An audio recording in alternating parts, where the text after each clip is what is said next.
And we are just minutes away. That's right, minutes away from my 72-hour fast, the end of my 72-hour fast. Just a few minutes, and you've joined me as we kind of walk through that path together. Hey, this is Dr. Dwain Woode. That's Wood with an E. The E stands for endocrinology. Here on the channel, I educate, I empower, and I encourage you to take charge of your health and your life, avoid complications, and go to the next level. We are creating that new life, that life that we've always wanted. We are living a limitless life.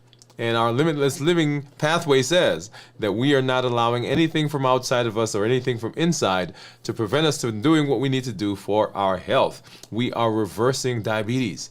I'm talking to adults with type 2 diabetes who want to get off of medication, who want to improve their metabolic health, who want to, that's right, put their diabetes in remission. And we are here in this space to do just that. I'm glad that you've joined me. I've got some good things that we're going to be doing here in just a few minutes.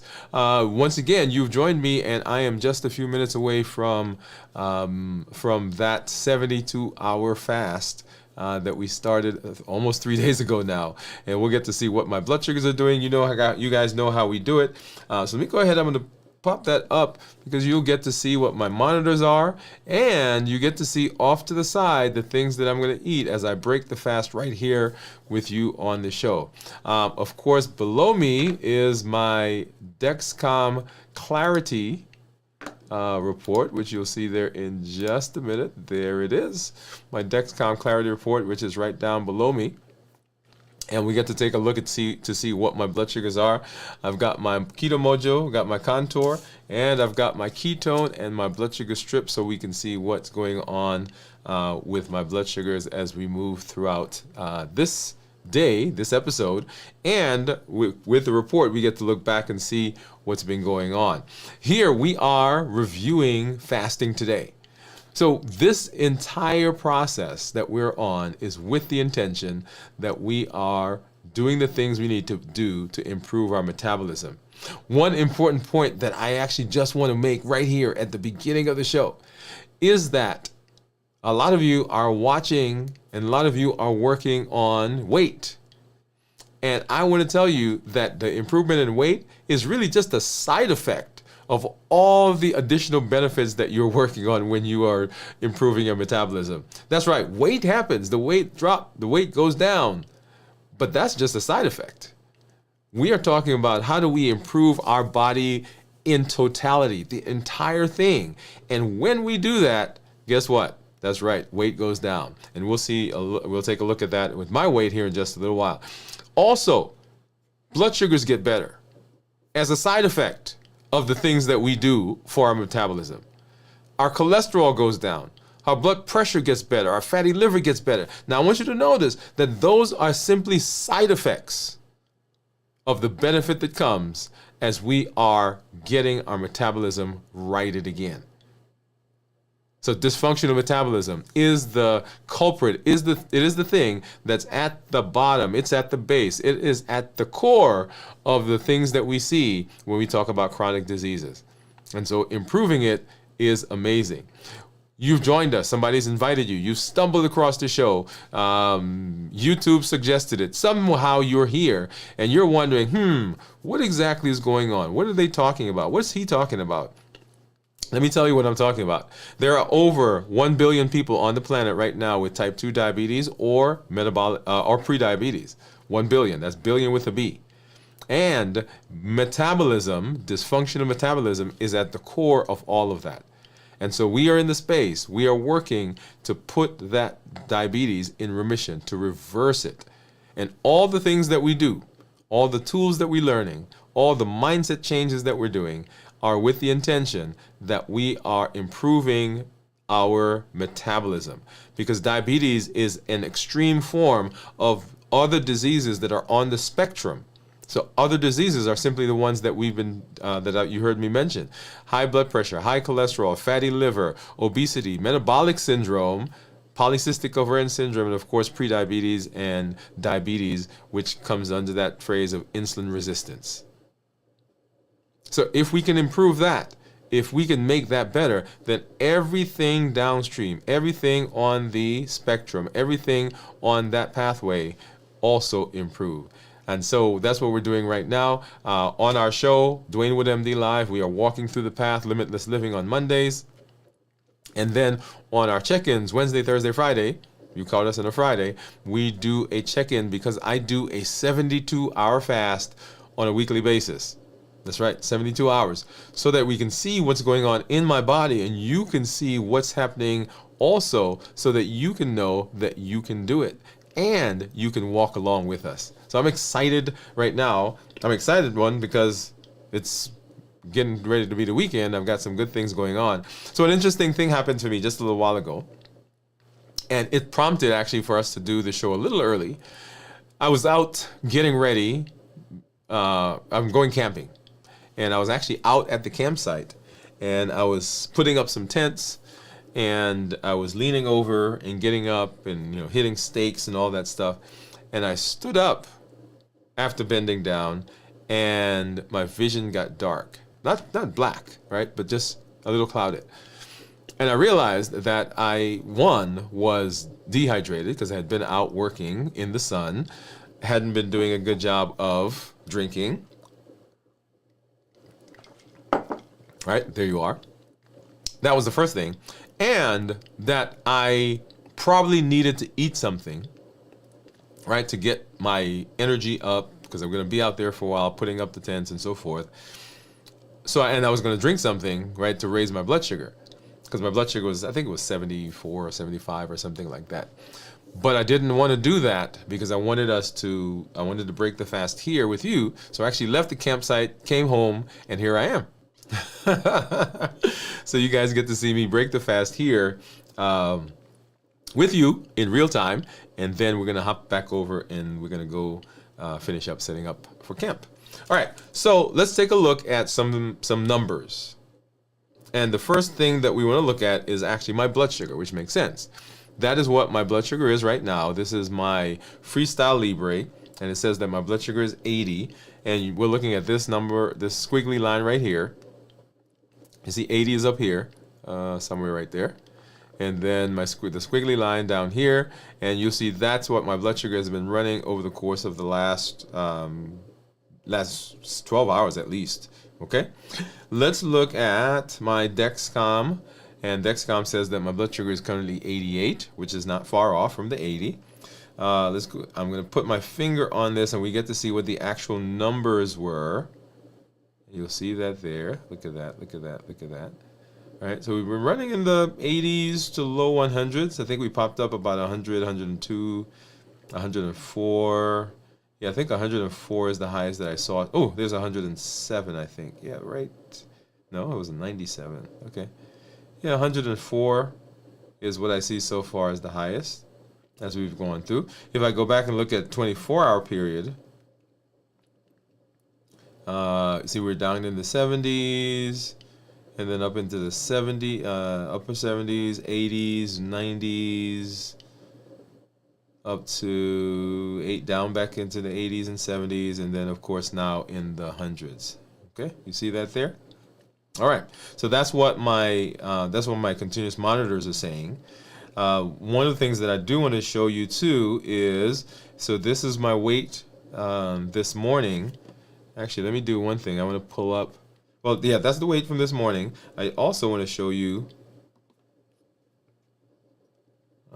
Let's see. I think I took a picture of what it was. Was that last night that we showed that? Let's see. Here it is. 180. There we go. Okay, 186. There is it.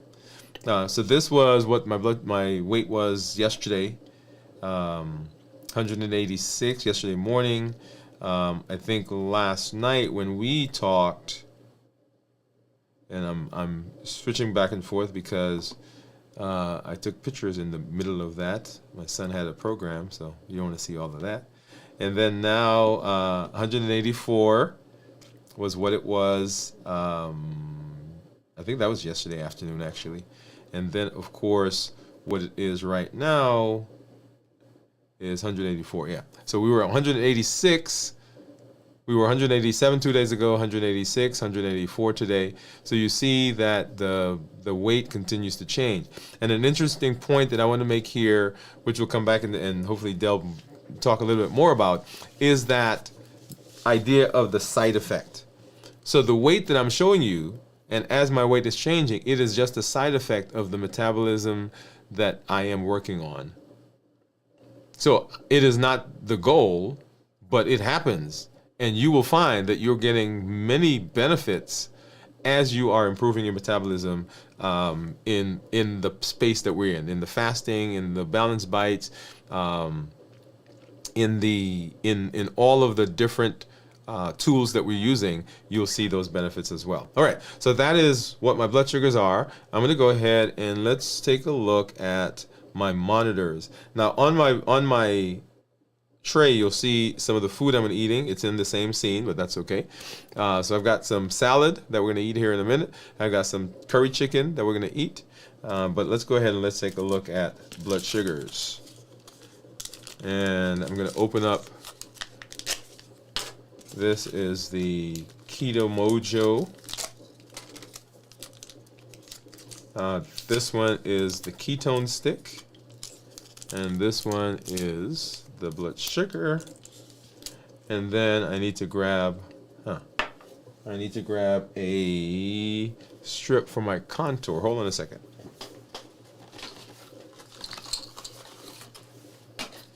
All right, so let's get a strip for the contour.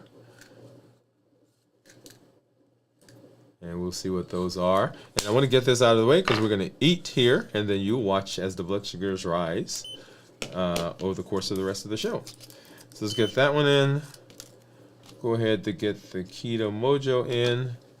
And I just have a new bag of strip of Lancet, so let's go ahead and get one of those out.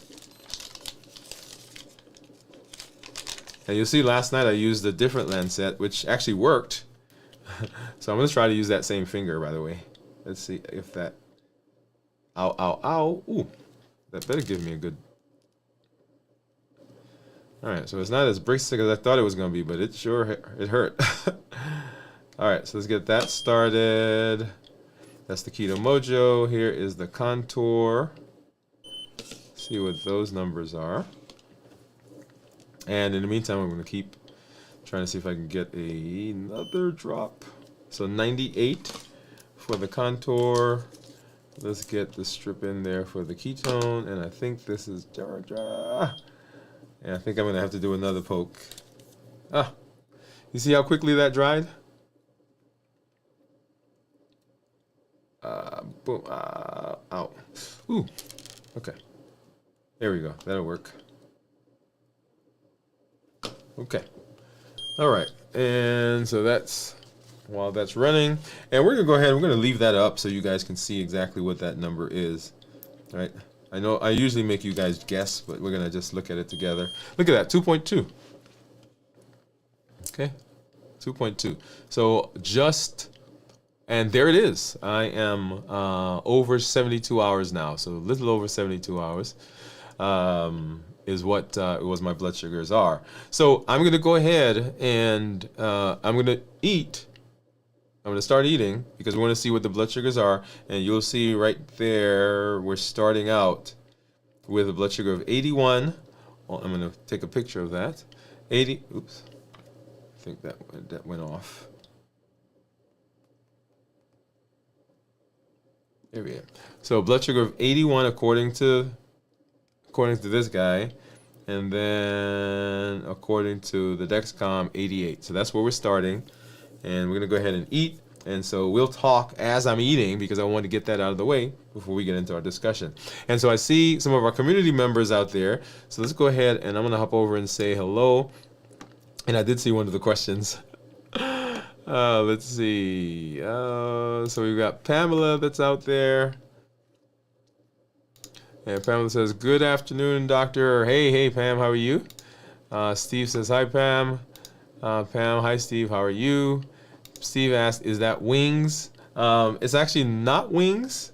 It's actually legs and thighs that I've cut up, and it's curry chicken. So we'll look at it again here in a little while. Pam says, it looks like it. He said curry chicken. I did say curry chicken. So let's go ahead. I'm going to get these monitors off the screen. and we get a better look. There it is. Here's my plate. All right, so I've got some salad, which I'm actually going to start with the salad because I think that's probably what's going to raise my blood sugar. And I have my favorite dressing. Now you may have other dressing. You know, this is what I use. I don't make my own. I can probably, but I don't. I just go get these guys, and it is delicious. And I think last time we asked how much a serving was, and I think a serving is 2 teaspoons. Right. So this is just a salad that I got. It has romaine lettuce. It has iceberg lettuce. It has carrots. It has some red cabbage in it. Yeah, I think that's all that's in this. Right, and that is something I picked up as well. So let's go ahead and get some dressing on there. Does that look like 2 tablespoons? I don't know. Whatever it is, that's what we're having. So that's the salad, and then here the chicken. Like I said, these are legs and thighs that I've cut up, right? And I actually did a video a little while back where we actually showed cooking this. And I don't know. Let me see. Do I have that video on here? I may, and if we do, maybe I can show that. Let's see.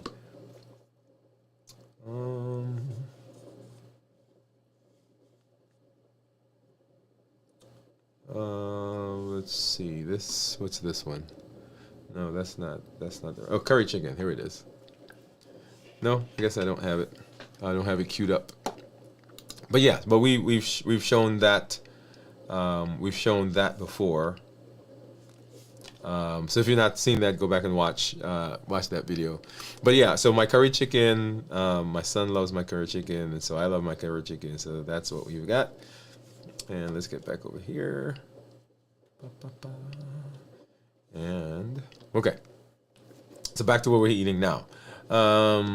So I'm gonna get a piece of, and this is the first bite. Here it is, first bite. Let's do it.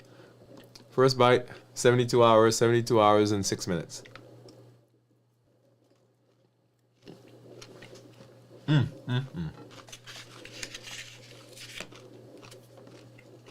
is good. Yeah, I said I was going to start with the curry chicken, with the salad, but I actually started with the curry chicken.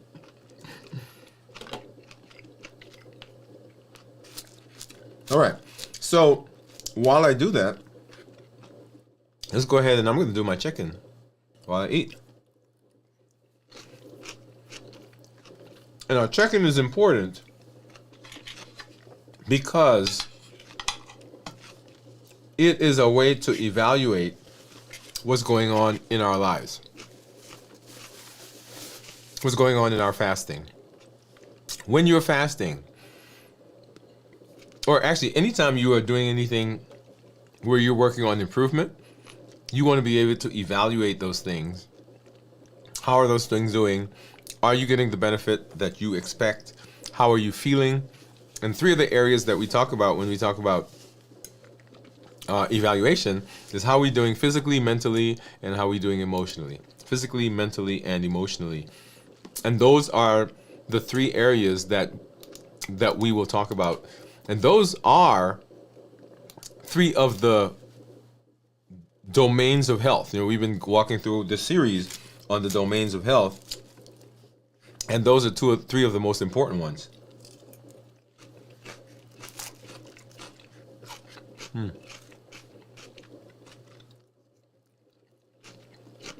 This is so good.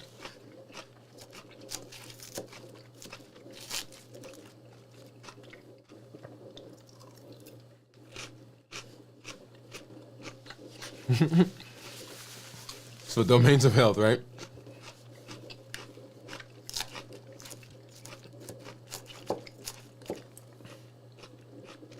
We should have a breaking the fast party. Have you guys come on and we all can show what it is that we are using to break the fast.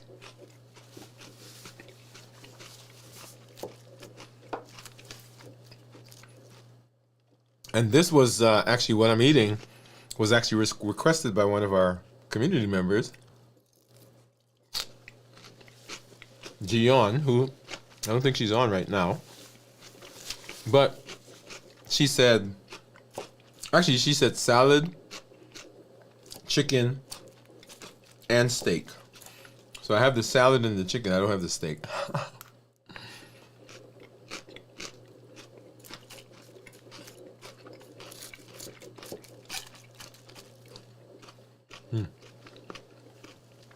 All right, so physically, you guys heard me describe what happened that prompted me to leave the campsite. So I was actually feeling pretty good, and I think I just got out there today, and I did not do a good job of hydrating prior to getting out. Sun was up, I was bending down, picking things up, carrying things, and I felt it a little bit earlier before I left. But I said, okay, I'll just get through this, and then I'll go drink something. But this last time when I went down and I stood up, it was very obvious. And one of the reasons that I actually decided to leave was I had someone else that was out there helping me, and some other people were coming later. But at that time, he had gone off to get something that we needed. And so I'm standing in the field by myself. And I said, okay, no, this is not, this does not bode well. So I walked to my car, and I was just about to grab something to drink, and I said, or something with because I didn't have water. Actually, no, I was going in the building, because they had juice in the building. I said, no, I'm not going to do that. And so I sat for a little while, checked my blood sugar, made sure that it was actually okay. And then I said, okay, I'm going to sit here for a minute. Then I got some water, and I said, okay, I'm not far from here, so let me go do the show, which is where we are here. So that is a perfect example of listening to your body. All right?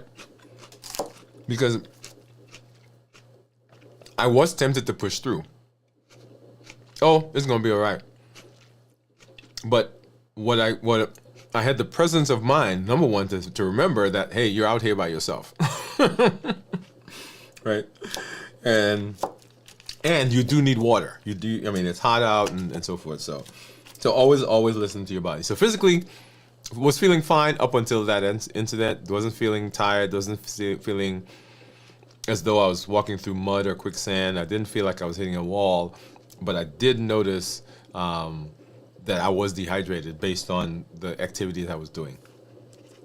And then mental, our thought process goes along with our physical health and what's going on with us. So that if we're tired, if we're not able to process, even in that moment when I felt lightheaded, dizzy, when I stood up, I had to really concentrate to be able to process at that moment.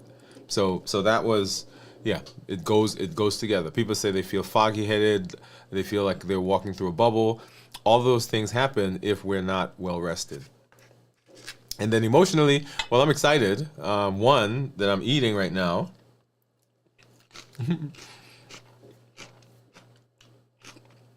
But prior to that, was excited for the weekend coming up. Excited for the things that we're going to be doing. So emotionally, I was actually on a pretty high.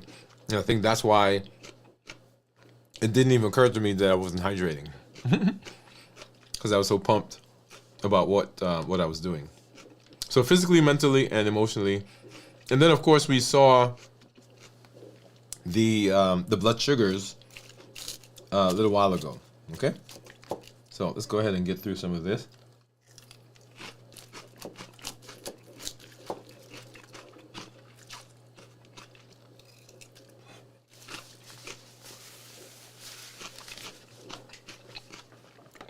All right.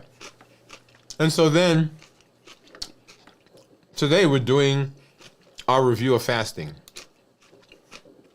How do we prepare for a fast? How do we get through a fast? And of course, how do we break the fast? All important points for us. And right now, you're seeing me break the fast. You're seeing what I'm using to break the fast. Not a whole lot of high carbs, not a whole lot of processed carbs. And that's the key. It is the processed carbs that cause the biggest problem, right, for us.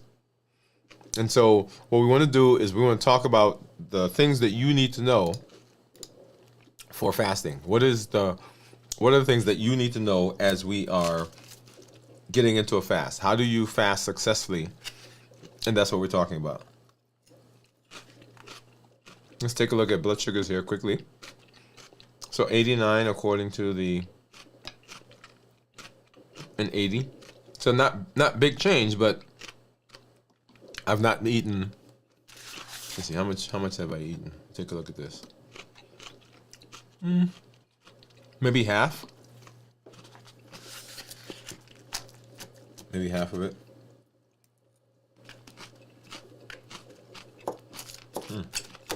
So good, y'all. Maybe I should stop talking and just eat more.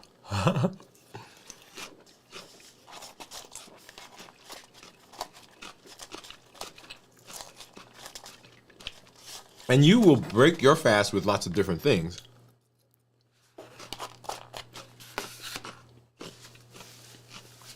There is no, you have to do this food with a fast. And I suppose let's start there. Let's start backwards. Wasn't planning to do that, but since we're breaking the fast, let's go ahead and start there. When you break the fast, the food that you eat during the breaking of the fast has profound impact on the success of the fast that you just got out of the next fast that you're going to do, and the next 24 to 36 hours after your fast. Let me say that again. The thing that you use, the food that you use to break your fast has profound effects on the fast you just finished, the fast you're going to do in the future, and the next 24 to 36 hours after your fast. Why is that? Well, the things that we eat after the fast, the body has to do a lot of different things, particularly if we've had one of those extended fasts. But when you start eating again, the body has to kind of jump back into gear, right? Because it's been quiet, the GI tract's been quiet, your insulin levels are lower, your blood sugar is lower, the body's now has been burning fat, and it has to switch over back to burning carbohydrates, because the likelihood is that the things you're going to eat have carbs in them. Unless you're eating like a piece of steak, like right now, the chicken that I'm eating, that I'm going to eat, not a lot of carbs, and there should not be any carbs in there other than, I think, the curry, the masala that's in there probably has, it's plant-based. So by virtue of that, it has some carbs in it, right? It's very difficult to eat things unless you're eating meat, chicken, fish, right? Red meat, that is not processed, that is not breaded. Then you don't have any carbs. Other than that, most things that you're going to eat have carbs in them. So our goal is to minimize the carbs as much as possible. Because when you put carbs in, the very first thing that has to happen is your body has to take those carbs, or will take those carbs, it will replenish your liver. Because remember, you've just emptied out your liver when you started fasting. When you got to 24, 36 hours of your fasting, the liver is empty now. Carbs are gone. I mean, the glycogen is gone. So when you eat, the body will use some of that sugar to run your heart, lungs, and so forth, because it has to switch back from burning fat to burning carbohydrates. Any excess that you have is going to go to the liver. And remember, for every gram of glycogen that the body stores in the liver, it stores 3 grams of water. So if you put in a whole lot of carbs and the body is rapidly replenishing the carbs in your liver, then your weight will rapidly go up. Because remember, it's 3 times more water than it is for the actual glycogen. And so some people will say that, hey, I fasted and when I lost 3 pounds, and then when I started eating again, I put on 4 pounds or something, some crazy number. And the reason is, for some people, the thing that they ate after they broke the fast, high processed carbs. And so the body rapidly puts on water to compensate. That's the first thing. The other thing that happens is, because you are eating, if you don't do a good job of what you eat, if you eat highly processed, carbs, you get a big spike in your blood sugar. And when you get a big spike in blood sugar, guess what has to come out? Insulin has to come out. And when insulin comes out, appetite gets stimulated, and you're fighting cravings for the next 24, 36 hours. So you see that immediate time after the fast, very much affected by what you eat. How does it affect what you just came out of? Well, if everything that I just said to you happens, then you undo a lot of the work that you did when you were fasting. Your weight goes up, insulin spikes, your appetite's stimulated, the cravings come back, and you're like, man, I guess this didn't work. But it has to do with what we did when we came out of that fast. Okay, so I'm going to stop here on the salad. And to be honest, I'm actually full. So I have a couple pieces of the chicken, but I don't think I'm going to eat all of this. Okay, so that's how the fast is very important. So when you are fasting, or when you're breaking the fast, you want to prioritize, and let me hop over to that since we're talking about it.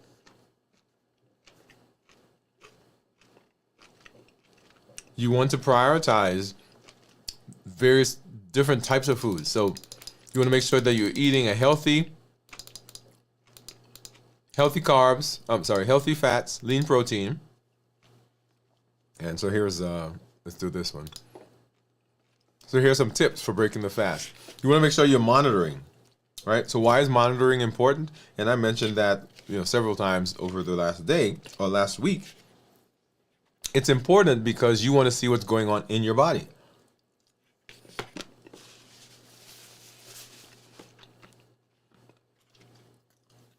You want to know what various foods are doing to your blood sugar, what they're doing to your weight, even ketones. When I break my fast, I try to stay in ketosis as long as possible.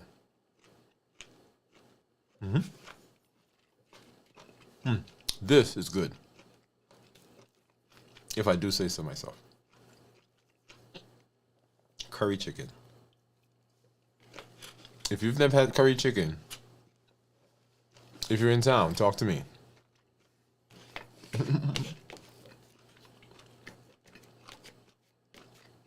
And I make this the way I've seen it made, grew up making, my dad makes, my family makes. And so right now, I'm just thinking back. It's just, right? And isn't that the way it is with food? A lot of times it's not the food that we're craving. It's what the food is doing for us, the memory that it brings back about a time that was different, time when things were good, time when we were safe, we felt calm.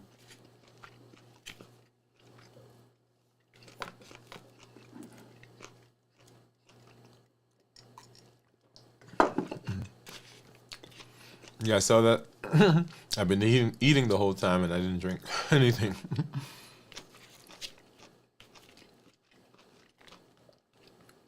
All right, so I think I'm gonna let that.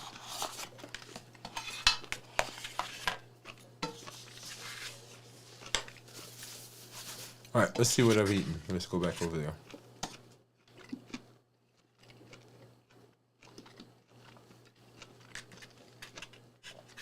Okay, so maybe half of the salad and just a couple of pieces of the chicken. Let me eat one more piece because it is so good. There you go.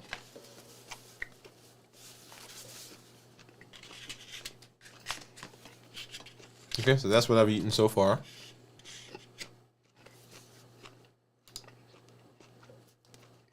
Yeah, half of the salad, some chicken.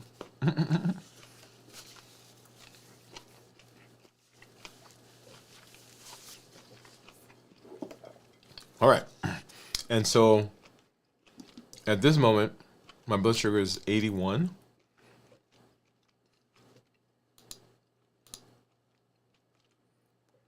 According to the Libre, and 89 according to the Dexcom. Delicious. Okay. All right. So back to fasting. So breaking the fast, monitor blood sugars, monitor your numbers, monitor your weight, your ketones, your blood sugar, whatever is available to you, you want to be monitoring. In terms of monitoring weight, I think I've mentioned to you guys the Fit Index scale, which is what I use because it gives me just a breakdown of so many different parameters. It doesn't have it on this screen. Let me see. I think I took a picture of that. So let's pull that up so you can see all the data. Let's see, is that one? Nope. I'm sure I did one at some point. How about this one? Yeah, there it is. Okay. So you'll see there it shows weight, of course, BMI, body fat, fat-free body weight, subcutaneous fat, visceral fat, body water, skeletal muscles, muscle mass, bone mass, protein, BMR, and metabolic age. All right, so you'll see all of that there. And it's a good way to monitor your body post-fast, right? In terms of how the weight's changing, how my fluid status is, muscle mass. That's a good one to monitor actually during fasting. Okay, so monitoring, very important. Portion control, and you saw me just a minute ago make a decision that I was not going to eat anymore. That can be a big challenge for a lot of people when they come out of the fast. Because of two things. One, because of this idea, the scarcity mentality that we sometimes will develop. And the scarcity mentality says, I have been fasting for however long, and I missed out on all the things that I would have eaten. So let me go ahead and catch up. Right? So we're catching up for the things that we didn't eat. And so we believe, we don't, well, that's what we believe, but it's almost as though we got to make up for lost time. And because of that, we get a lot of stuff and we eat and we eat and we eat. Well, it takes about 20 minutes for your brain to get the signal from your stomach that it's full. So in that 20 minutes, you can actually eat 2 or 3 times the total number of calories that you should have eaten.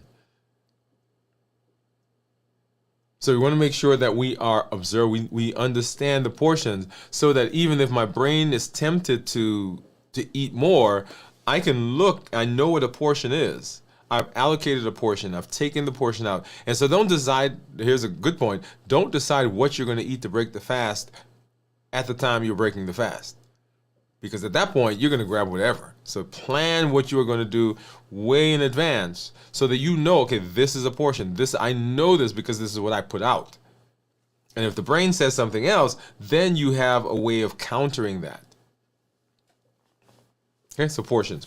So number one, the scarcity mentality. They say, okay, I got to make up for the time that I lost. The other thing that happens is we are anticipating with great excitement breaking the fast. So we romanticize it. We make a story about it, about how good the food is going to taste and what we're going to use to break the fast and how this is going to go with that, and boom, boom, boom, boom, boom, right? So we put all of that together, and so our mind, our brain is looking for that. And so we get all of that stuff together, and we end up eating more than we should. So portion control. Eat slowly, and I've commented about that. It takes about 20 minutes for your brain to get the signal. And so the faster you eat, the more likely you are to eat more than you should, because the signal doesn't get there. Once the signal gets there, then the body is able to process that, unless there's some other issue going on. Like just a while ago, I think the reason I was able to stop is because I was talking while I was eating. And I think, yeah, I shouldn't say I think. And I talked long enough that my brain got a signal and said, hey, guy, stop eating. Okay? And then avoid sugary, highly processed foods. For some of the very reasons that I talked about, that when you are eating highly processed foods, high sugary foods, then we get the spike in insulin. Spike in insulin comes out, then the appetite goes up, our weight goes up, and we're down the road. So all of those things, very, very important. So what you want to do is you want to prioritize foods that are going to keep you full, foods that have a lot of nutritional value but don't have a lot of caloric value, right? I should say, well, not caloric value. You don't want high calorie. You want high nutrient dense. That's what I wanted to say. So you want nutrient dense foods, not calorie dense. And so when you're breaking the fast, so choose foods that help maintain stable blood sugars while providing nutritional value and are gentle on the digestive system. Because remember, you're coming out of the fast. The body has to wake up, has to process, is switching over to burning carbs now from burning fat. The GI tract has to wake up, so those goblet cells that are there that are producing the protective lining, they've got to wake up, and depending on the food that you give it, then they have to produce a lot of protective coating versus not a whole lot. So if you give it something, if you give somebody something that is highly I don't want to say just spicy, but that's what comes to mind. Something where it has to generate a lot of protection, then a lot of times people will have nausea, vomiting, bloating. They may even have increased elimination, diarrhea, running to the restroom all the time.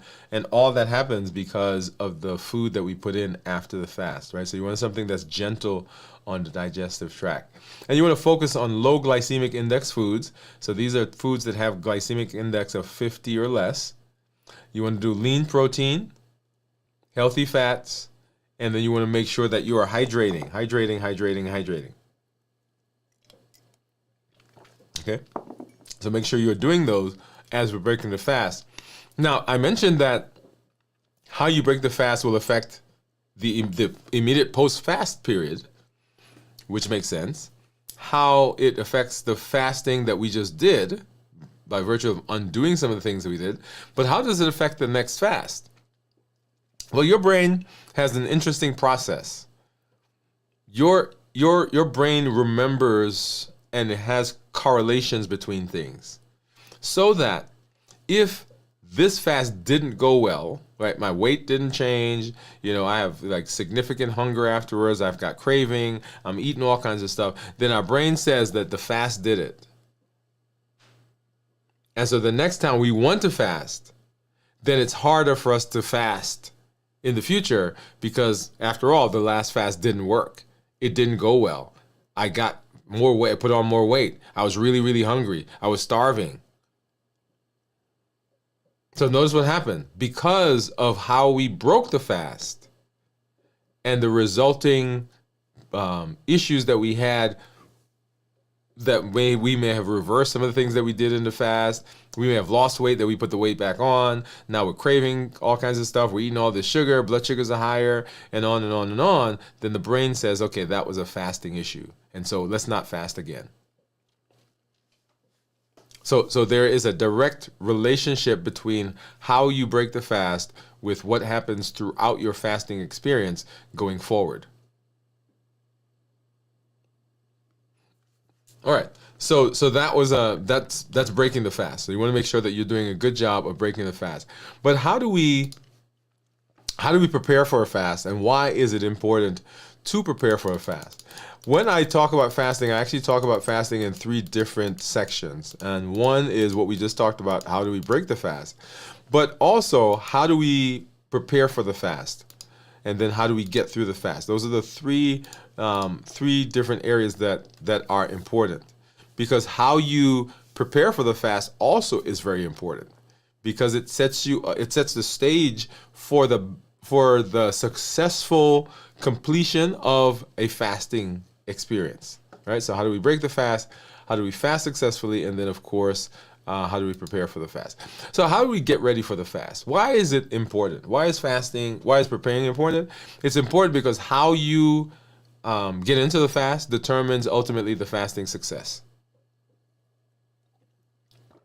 Yeah.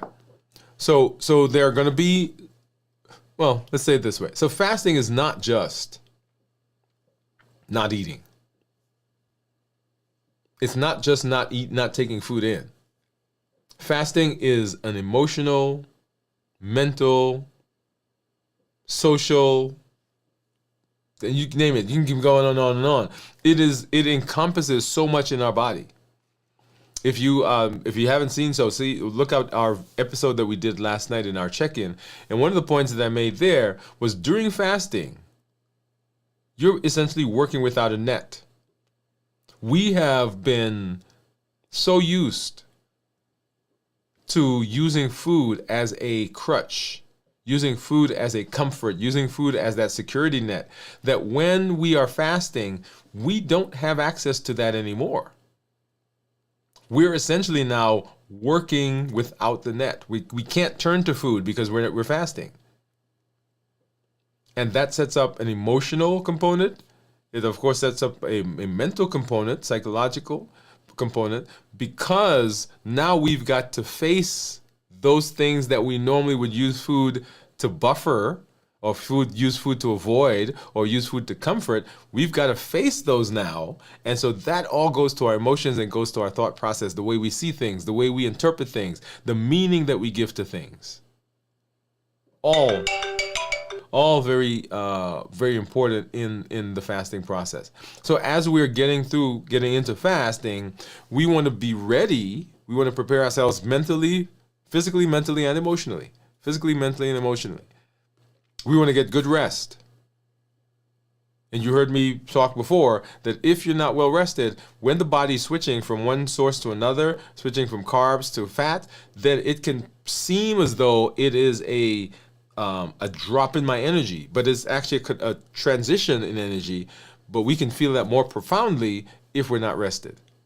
We want to make sure that we're hydrated, because if we're not hydrated, then we feel lightheaded, sweaty, dizzy, palpitations, all of those things that sometimes people will say are associated with fasting, but actually are due to the preparation for the fast. If you're on medication for diabetes, you may have to stop or reduce those. Otherwise, you end up having low blood sugars. So preparing for the fast encompasses all of those types of things. You've got to set out, well, what am I supposed to expect in the fast? What will happen to my body at 24 hours? What will happen at 36 hours? What will happen at 48 hours? What should I anticipate so that when it does happen, it is a normal process and we don't feel now like something is wrong?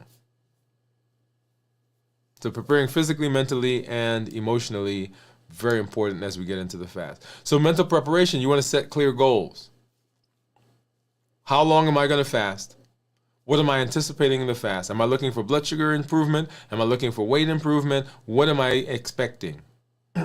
So that you can begin anticipating those and you can celebrate them as you move through the fast, because that helps you to move through the fast successfully. When you're able to celebrate, when you see things that are happening, you're like, okay, yeah. Because there are going to be some challenges. And what is the thing that's going to help drive you, help push you, help you keep consistent? You want to visualize what it's like to fast and end the fast and what the successes are that you're going to get. I am improving my metabolism. I'm becoming more insulin sensitive. My weight is going down. My A1C is dropping. I'm improving my metabolism. What does that look like? What does it feel like? Begin visualizing that, so that when you hit a hump or you hit a bump, you can look forward to, okay, yeah, that's why I'm doing this. And then educate yourself on the fast that you're doing. How does it work? Are you doing a 16-8, a 1 meal a day, alternate day fasting, 5 and 2? Are you doing one of the extended fasting regimens? What is it? What is it that you're doing, so that you can do that as best as you can, so you understand what's going to happen? And then get some affirmations. All right? What is something you could tell yourself in the fast that will help push you through the fast so that you can stay the course? Remember, we have the inner critic and the inner coach. And the inner critic is always reminding us of the times when we didn't do, we couldn't do, we didn't succeed. All of those are happening here. But the inner coach has all of those positive things. They pump you up. And you can use affirmations to help support the inner coach, so that the inner coach has some stuff to tell you. It's on the wall. Boom. You're improving your metabolism. Boom. Your blood sugars are getting better. Boom. Your fatty liver is being improved. Boom. Polycystic ovarian syndrome is being managed. All important as we move through fasting. And then nutritional preparation. And just like the things you eat when you break the fast can have an impact on the fast, the things you eat going into the fast just as important. Because if we eat highly processed sugary foods going into the fast, then in the initial periods of the fasting, our body has to process those things. And those will cause weight gain, they'll cause fluid retention, they'll cause cravings. And so the first part of our fasting can be very difficult depending on what we ate coming into the fast. So you want to make sure that you're not eating a lot of high processed sugary food. You want to increase your healthy fats and your lean protein in the days leading up, because those will help you stay fuller longer. They will slow the GI tract. Remember, the proteins that you eat produce peptide YY. And the fats will produce or stimulate the release of cholecystokinin, all of which helps to say to the brain that we're full, and it helps to slow the GI tract so that we feel fuller longer. Right? All of that is important. So nutritional preparation. And then hydrate. Did I say hydrate? Let me say it again. Hydrate. Right, very, very important. One of the most important things that you can do in preparing for the fast, getting through the fast, is hydration. And then you want to prepare your environment, right? Make it fasting friendly. Get rid of the things that are going to trigger you, the things that you are going to see and have a craving for. Prepare distractions. Plan reading, plan getting together with from friends, go walking, meditation, something that distracts your mind from the hunger. Remember, we're always in the process of trying to put things in place that help us to move successfully through the fasting period. And so what are some takeaways for preparing? Well, preparation is key. You're going to prepare mentally, and we can add there physically and emotionally as well. Get good rest, eat nutrient-dense meals, and then get into a supportive community. Community is so, I can't stress enough how important being in a good community is. And so then, now we've talked about preparing for the fast. We've already talked about breaking the fast, but how do we get through the fast successfully? How do we understand some of the things that are going on in our body? And for this, I usually break fasting down into, or getting through the fast down into 24-hour periods, 0 to 24, 24 to 48, and then of course 48 to 72. But we're going to do a little bit smaller chunks. And you've heard me talk about what the body does right after you eat. That's actually called the postprandial period. That's the period during which your body is taking the food, it's breaking it down into the small components, and it's extracting the nutrients from it. It's getting the macronutrients, fat, carbs, and protein. It's getting the micronutrients, it's getting the vitamins, it's getting the minerals out of it, and it's just pulling that in, sucking it in, chopping it up, and now it's sending it to the places it needs to go. That's what's going on in the postprandial period. Your blood sugars are typically higher because there are carbs in the food you're eating. The insulin level is higher. So insulin is in the process of stuffing food into different storage places, particularly if we've eaten in excess of what the body needs. Because remember, when we eat food, some of that food goes to process and run the things that we need: heart, lungs, kidneys, the body, essentially. And anything beyond that, well, I shouldn't say anything. So that's one thing. We're going to run the body. Some of the energy goes to repair. Some of the proteins go to create other proteins. Some of the proteins go to create enzymes that are helping the function of the body. And then beyond that, anything that's in excess that the body holds on to goes into storage. So not all of it is going to be burnt off. So people say, well, if I exercise after I eat, doesn't that burn off the food that I just ate? It depends on how much you exercise. It depends on how much food you ate. So just because you exercise does not mean that you're burning off all of the food you ate. It's kind of like going to the grocery store, right? So you have $10 and something costs $11. You have money, but it's not enough. So you've exercised, but it's not enough. So you have to exercise commensurate with the food that you're eating, with the calories, with the carbs. And we've already dispelled the idea of calorie in, calorie out, right? So that's not what I'm talking about. I'm not talking about just tit for tat. I'm saying in general, when you are eating, if you're saying I'm exercising, if you're saying I'm burning it off, you have to have done enough to balance out the amount that you've eaten. So people say, well, I walked for a half an hour. Well, depending on what you did, the half an hour is 120 calories. You just ate 900 calories. Okay? All right, so the early fasting stage is that next 6 hours after the postprandial, and this is where your insulin levels are starting to drop. The body is processing the sugars, and those are starting to go down, and soon is going to start looking for a source of energy, which is going to be coming from the liver first, and then eventually fat cells. And then we transition to using fat. This is the 12 to 16 hours, 12 to 18 hours. As the body is using up the sugar in the blood, and it turns to the glycogen that's in the liver, then it says, okay, hey, I need more, right? I'm using that up. Where do I get more from? We get more from the fat cells. And now we're switching to transitioning to burning ketones at this point. And then ketosis is beginning.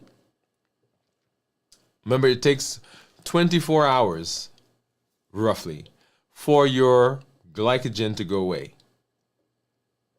So if you come to me and you say, well, I have not eaten for 18 hours, my blood sugars are still high, I would say, yes, it is. In fact, if you come to me 24 hours and say my blood sugar is still high, I'm going to say, yes, it is. Because remember, the body has to use all of that up, then go to the liver to burn the sugar in the liver before it gets to ketones, before it gets to fat. So if you haven't eaten for 24 hours, maybe the body still has some stuff that needs to burn. So 24 to 36 hours is really the sweet spot.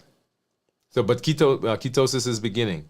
And when we get to the 24-hour mark, we get to fat adaptation.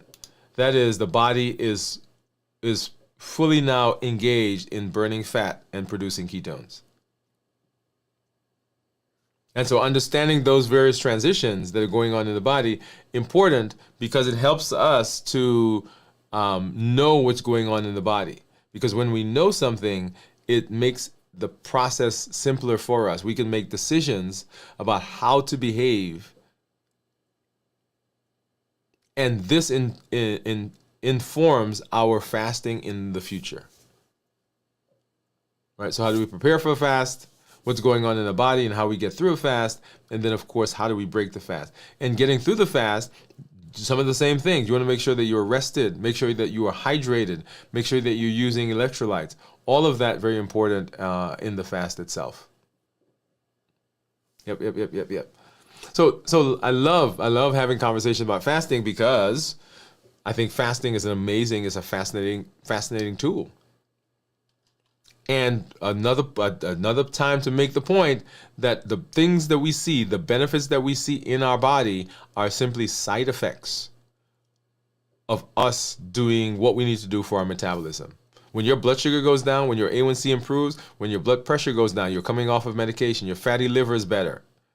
When you've lost weight, all of those are side effects of the fact that we are getting healthy.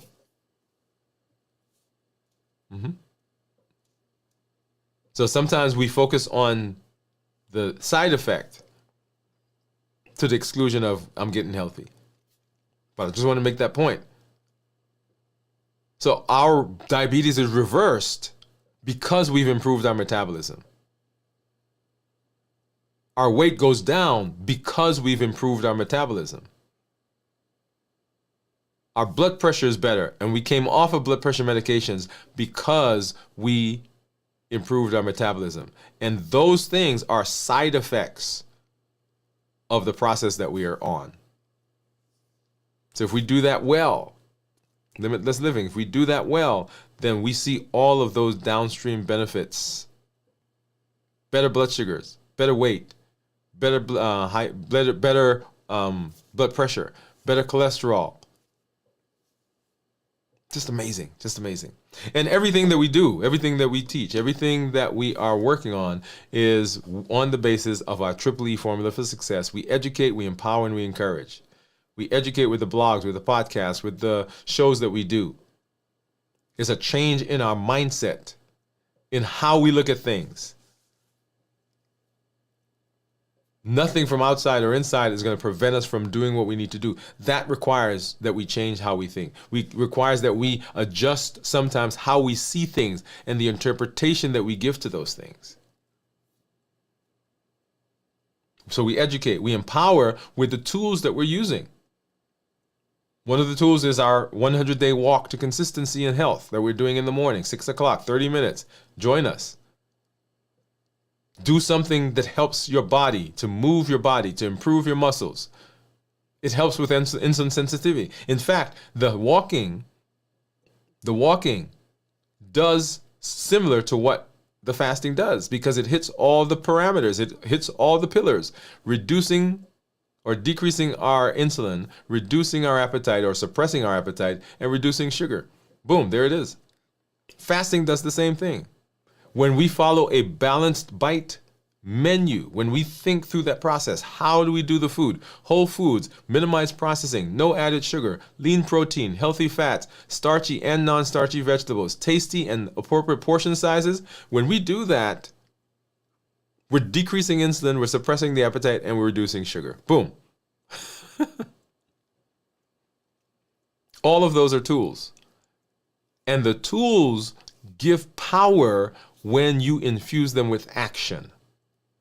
If you just listen, that's great. I love the fact that you're getting some mindset change, but the benefit comes. The power comes when you take that now and on a daily basis in your life, you are applying the things that we're doing, the things that we're learning. So we educate, we empower, and we encourage. And we encourage with this amazing community that you are part of, that you are helping to build. If you want to go somewhere, go by yourself. But if you want to go far, if you want to go long, if you want to stay successful consistently, take a community with you. Because they get to allow you to, you get to allow them to lean on you. You lean on them, they lean on you. We get to encourage each other. We get to pull each other. We get to push each other. We get to prop each other up. Because we're all in this together as we are working to improve our metabolism. And dysfunctional metabolism is the culprit in our chronic diseases. And so if we can improve that, boy, we're well on our way. Hey, I'm always excited when I get to hang out with you. And we will be back actually tomorrow for Video from the Vault. We will see you on Sunday morning for This Week in Review.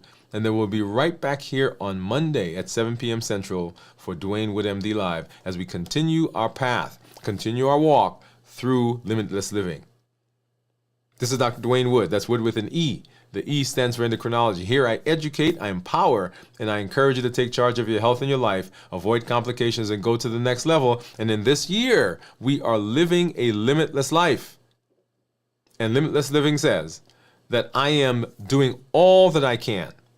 I'm not allowing anything from outside of me, from my environment, or anything from inside of me, my internal environment, to prevent me from doing what I need to do to be successful. I'm presenting my best self, my best health, and my best plans for my life. Thank you for joining me. We'll see you at our next episode. Bye, everybody.